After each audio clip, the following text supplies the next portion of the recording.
E aí pessoal, tudo bem? Voltamos aí para mais uma aula e hoje vamos dar continuidade aos reinos. Hoje o tema é reino protista. Vamos falar um pouquinho de todas as características do reino protista, quem é que compõe esse reino e as relações desse reino protista com os seres humanos. Estão prontos para a aula de hoje? Então vamos lá. O reino protista ele tem uma relação intrínseca com os animais. Por quê? Porque o nome já diz tudo. Protozoários, primeiros animais. Numa visão etiológica de desenvolvimento evolutivo, se acredita que os protozoários foram o grupo que deram origem aos animais primitivos. Ou seja, nós hoje, um dia, tivemos a origem dos protozoários, se você acreditar na linha darwiniana do processo. Mas quem são os protozoários? Qual é a importância dele para o ser humano? Bem, dentro do reino protista, nós vamos ter aí basicamente dois grandes grupos, né? Nós vamos ter aí os protozoários unicelulares e heterótrofos, os indivíduos microscópicos, e nós vamos ter aí as algas, que são ou uni ou pluricelulares, e são autotróficos. É interessante, né? Dentro de um grupo macro, você vê indivíduos com características bem diferentes. Eu tenho desde aquele indivíduo heterótrofo e unicelular, para aquele indivíduo autótrofo e uni ou pluricelular. Aí você talvez se pergunte, mas Ítalo, por que as algas estão dentro do grupo dos protozoários e não estão dentro do reino das plantas? Por que elas não estão dentro do reino Plantae? É interessante. Então nós vamos dividir os capítulos do reino protista em duas partes. Hoje eu vou falar dos indivíduos heterótrofos unicelulares.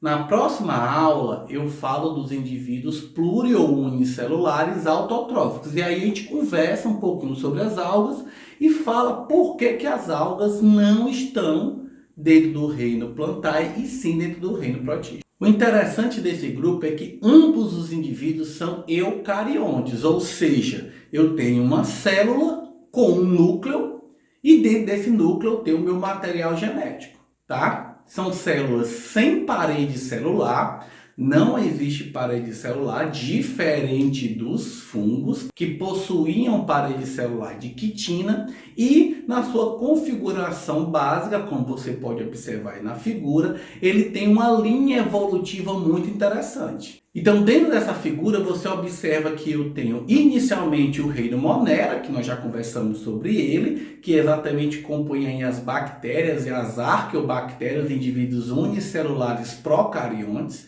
E posteriormente, né, eu tenho aí o reino protista. Se você parar para observar o reino protista, você vê várias ramificações para esse reino, tá? Então é um reino que tem muitas características. E o interessante é que hoje, dentro da visão biológica, né, na universidade principalmente, não do ensino médio, há já várias propostas de se chegar até 21 reinos.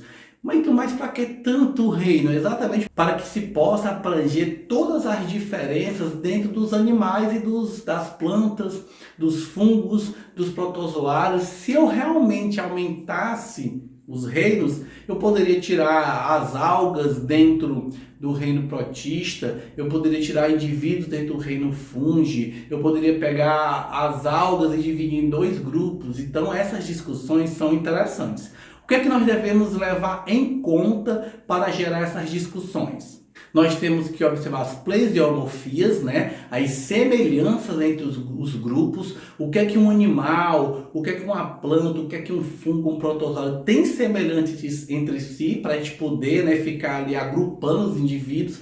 E também as apomorfias. O que é que seriam as apomorfias? Seriam as diferenças. O que é que eu tenho de diferente do indivíduo? O que é que uma ave tem de um animal, de um mamífero? O que é que uma ave tem de um anfíbio? O que é que uma ave tem de um réptil? O que é que uma alga tem de uma planta superior? Então, todas essas apomorfias ajudam você a dividir os grupos. Quando você está na escola estudando o ensino médio, no fundo, são essas duas características que você observa. Qual a característica que eu uso para classificar os protozoários heterotróficos? Qual é o ponto, a chave? Bem, você participa desse grupo, você daquele. É exatamente o modo de locomoção. A maneira que o indivíduo se locomove, ou até o fato de ele não conseguir se locomover, classifica o indivíduo em grupos. Vamos ver esses grupos agora? Então vamos ver aí o primeiro grupo, tá? No caso aí os risópodas ou sarcordinos. Esses indivíduos, né? Eles são indivíduos que têm um ponto importante. Ora, se o modo de locomoção é o modo classificativo, qual é a característica desse grupo, tá? Então, os risópodas, eles são aqueles indivíduos que se locomovem por pseudópodos ou pés falsos. E aí o membro mais conhecido desse grupo são as amebas, a entamoeba histolítica. Então a principal característica desse grupo é poder criar dentro da célula uma contração das miofibrilas de actina e miosina que ela possui, e isso gera protuberâncias que geram movimento, pés falsos, pseudópodos. Nessa figura você pode observar que esses indivíduos utilizam esses pseudópodos, eles tanto para locomoção como para a captura de alimento. Então, por exemplo, quando uma pessoa se infecta com a ameba, ela fica no trato digestivo da pessoa, morando ali no intestino grosso, se alimentando de bactérias da flora intestinal. Por exemplo, passa aí uma bactéria, ela vai lá, cria um pseudópodo, cria outro pseudópodo, engloba a bactéria e puxa a bactéria para dentro da célula. A partir daí, eu como célula possuo vácuos digestivos que vai capturar essa bactéria e vai digerir essa bactéria, fazendo aí a digestão intracelular. Não, Ítalo, mas ele não está dentro do seu corpo, ele está no meio ambiente. O que é que ele come? Então, vivendo dentro do meio ambiente, esses indivíduos eles capturam zooplâncton, fitoplâncton, outros protozoários, englobam e se alimentam dele. Como é que esses indivíduos se reproduzem? Facilmente, eles utilizam aí uma reprodução assexuada chamada divisão binária. Ou seja, eu sou uma célula, eu faço um processo mitótico, duplico o meu núcleo com o meu material genético e a partir daí eu expando o meu citoplasma, gerando aí o processo divisório, onde o meu citoplasma se divide em dois e aí agora eu tenho dois indivíduos geneticamente iguais. Vantagem, um processo rápido e isolado, não preciso de outro indivíduo. Desvantagem, eu tenho dois indivíduos iguais. Excreção, como é que esse indivíduo ele excreta? Como ele é uma célula, ele está no meio líquido, o processo de difusão que passa dentro do indivíduo vai gerar aí a sua excreção. Ou seja, a partir do momento, como ele é um indivíduo unicelular, o que é que vai acontecer? Tá? A variação de água dentro do meio por processos osmóticos vai ser o maior percussor da sua liberação de excretas. Então, se eu estou no meio hiper ou hipotônico, isso aí vai gerar um indivíduo, uma variação de osmose, uma variação de água, e aí eu excreto. Se eu estou no meio hipertônico, eu tento murchar, então ele vai sair dali. Se eu estou no meio hipotônico, a minha tendência é inchar. Então, o que é que eu tenho que fazer? Eu tenho que liberar água. Para isso, dentro dessas células existem os vacúolos contráteis que eles enchem e secam. A partir do momento que eles secam, a água entra, no momento que ele incha, a água sai. Isso cria um fluxo e esse fluxo gera as excretas. Vamos falar agora do segundo grupo, tá? Ciliafora ou ciliados. Ou seja, então, o modo de locomoção desse indivíduo são cílios. Como você pode observar na figura, que retrata aí um paramécio, o corpo celular desse indivíduo são cheios de pelinhos, como os cílios dos olhos. E ele mexendo nesses cílios, ele promove a locomoção dentro do meio aquoso que ele vive. Como é que esse indivíduo ele se alimenta? Interessante, tá? Isso é um ponto interessante. Essa é uma das poucas células que tem um orifício que lembra uma boca, chamado citóstoma. Ou seja, no momento que esse indivíduo quer se alimentar, os cílios geram fluxos próximos do cistóstoma e a partir do momento que esse fluxo de água vai para esse orifício que serve como boca, Ao entrar ali resto de protozoários ou até protozoários pequenos ou resto de plâncton, resto de microalgas, ele ao entrar nesse cistóstomo, eu englobo, faço um vacúolo digestivo, esse vacúolo entra intracelularmente. Então esse vacúolo entra, ele vai encontrar ali um vacúolo digestivo com enzimas lisossomáticas, eles vão se unir, ocorre a digestão. A partir do momento que ocorre a digestão, eu crio um vacúolo excretor que vai se aproximar da membrana plasmática, tá? E vai fazer um processo chamado plasmocitose, né? A liberação, a defecação celular, e aí eu libero as substâncias que não me interessam. Reprodução. Olha, os ciliados, eles se reproduzem de duas maneiras, interessantemente. A primeira é a divisão binária igualmente das amebas. É apenas uma divisão celular onde eu duplico o meu núcleo e viro dois indivíduos iguais. Já comentei, ou seja, uma divisão binária, uma cisciparidade. Aí não tem nenhuma novidade. Mas ele também procura fazer um processo reprodutivo sexual, chamado conjugação, aonde o indivíduo, ao encontrar outro indivíduo, tá? E essa figura mostra já o final do processo, eu tenho dois núcleos dentro de um paramécio, o macro e o micro, tá? O macro é onde tem o DNA e o micro é um processo reprodutivo. Lembra das bactérias que a bactéria reprodutiva mais tinha um plasmídio que ela contribuía geneticamente com outra bactéria menos? Lembra o plasmídio, um pedacinho circular? Pronto, esse aqui não é um pedaço circular, é um núcleo, só que é um núcleo pequeno com uma quantidade de DNA específica. Então, quando eu quero fazer o processo sexuado, eu troco os micronúcleos, duplico o meu micronúcleo e a partir dessa duplicação eu vou e dou o meu micronúcleo para outro indivíduo e recebo dele, ficando assim, né, com novas informações, eles se fundem, formando novamente só um, né? Então tinha o meu, eu recebi do meu companheiro ali, eu fundo e agora eu tenho novas informações que podem me melhorar enquanto protozoário. E agora eu vou falar de um grupinho bem rápido chamado Actopoda, tá? E dentro desse grupo eu tenho dois indivíduos principais, os radiolários e os heliozoários.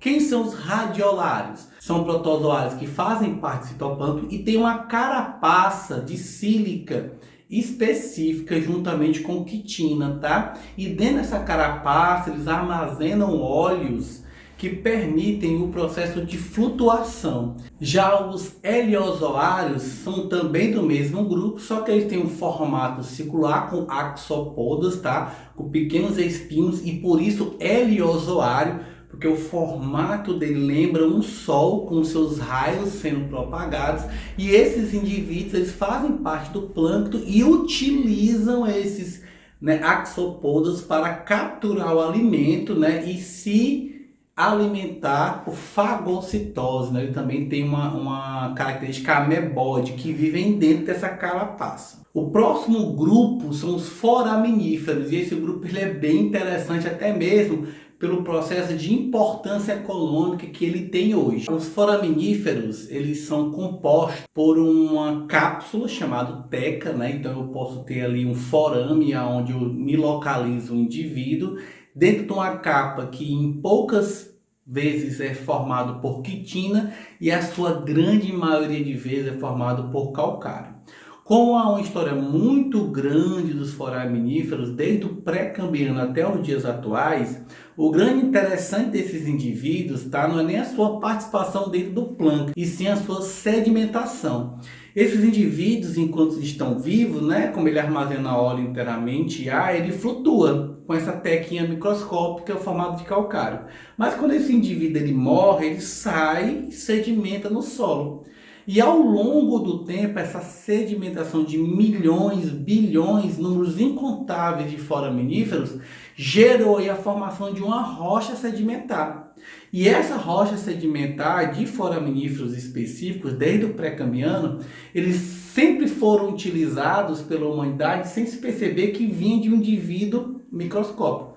Um grande exemplo aí, como mostra na figura, são as pirâmides do Egito, que foram todas construídas com rochas sedimentares de um determinado tipo de foraminífero, né? Eles se compactaram, formaram as rochas e ela é porosa, interessantemente ela é fácil de se moldar, por isso que os bloquinhos são bem cortados, tá? Outra característica interessante dos foraminíferos é a indicação de petróleo.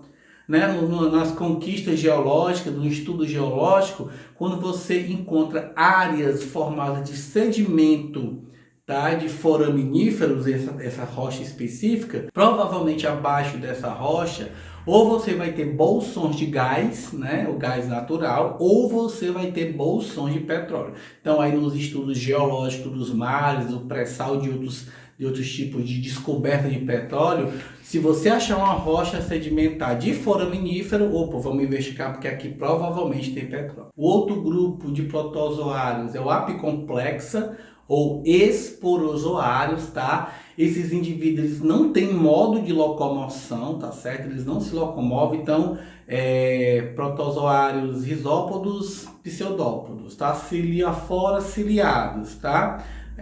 O apicomplexo você tem aquelas, né, sóizinhos com uns tentáculos para se mover. E os esporozoários não se locomovem, eles são muito distribuídos por vetores, tá? Eles não têm modo de locomoção. Quando nós formos falar da protozoose, a malária é um exemplo, né, desses indivíduos, tá bom? Então eles são bem específicos. Então, como esse indivíduo ele não se locomove, né, ele tem uma vida dependendo de um vetor, ele procurou uma maneira fácil, tá, de se reproduzir.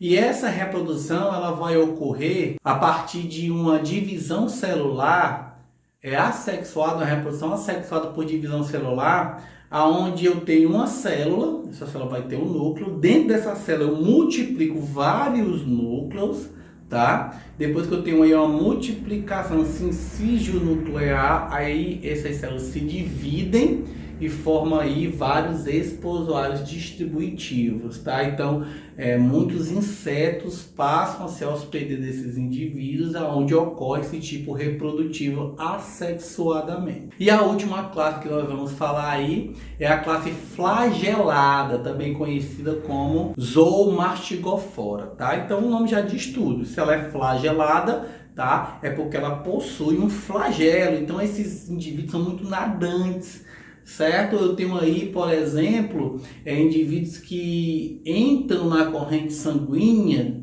das pessoas, né, dos parasitas, dos parasitados, eles navegam nadando livremente pela corrente sanguínea. Se eu estou no meio líquido, eu utilizo esse flagelo para, navegar, certo? Um exemplo aí famoso é o Trypanosoma cruzi, né, que causa aí a doença de Chagas. Ele é um indivíduo rapidamente distributivo pela corrente sanguínea, tá? Não vamos falar nessa aula de doenças, vamos deixar para falar das doenças na aula de protozoose. Bem, pessoal, essa foi nossa aula de hoje. Falamos aí no contexto geral dos protozoários, né? Não falamos de todos os grupos, porque realmente nós temos mais grupos, mas eles são menos importantes para a nossa relação. Então nós temos esses grupos bem específicos, espero que eu tenha ajudado a vocês. E na próxima aula nós vamos falar das algas, tá? Características, falamos só dos heterotróficos e na próxima aula vamos falar das algas, que são os autotróficos. Obrigado pela atenção e até a próxima.